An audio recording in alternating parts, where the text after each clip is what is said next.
It's Complicated by Jill Burrell, performed by Danny Montooth.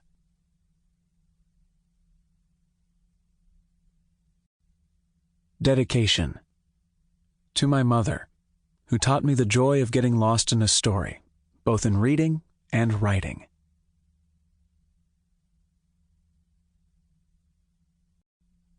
Chapter 1. Grant Foster splashed cold water on his face and grabbed a handful of paper towels. I can't afford to lose my job. Not now.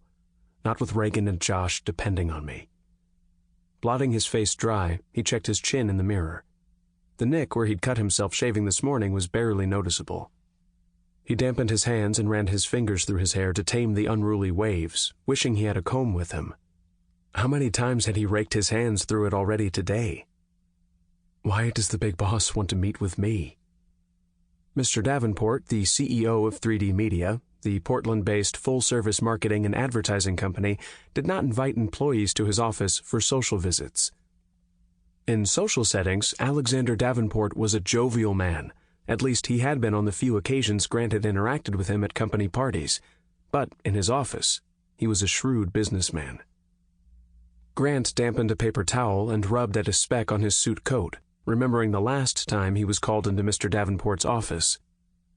Almost 9 years ago, about a year after he'd started working at 3D, he'd made a major mistake and mixed up multiple clients' accounts, breaching the company's privacy policy. He'd recognized his mistake early and owned up to it, but that visit to Mr. Davenport's office had not been pleasant. His boss, Aaron Hardman, had been by his side on that visit to the CEO's office, and he'd stuck his neck out for Grant. Thanks to Mr. Hardman and many hours of overtime, Grant had saved his job and had built a satisfying career at 3D Media. Is that about to change today? He racked his brain for anything he might have done that would preempt this meeting. Last time, the email was of the "get in my office now" urgency. This time, the email from Mr. Davenport's secretary came as an invitation for Grant to meet with the president and CEO to discuss an important matter. He'd had a full 24 hours to worry about what the important matter might be.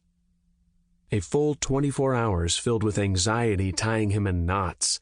A twinge of guilt tightened his chest for the way he'd taken his frustration out on Reagan this morning when she almost made him late for work. Such chaos had become par for the course since his organized, predictable life got turned upside down a year ago. Noting that his sleepless night had only left minor shadows under his eyes, he straightened his tie, took a deep breath, and let it out slowly. It's going to be okay. It has to be. Sample complete. Ready to continue?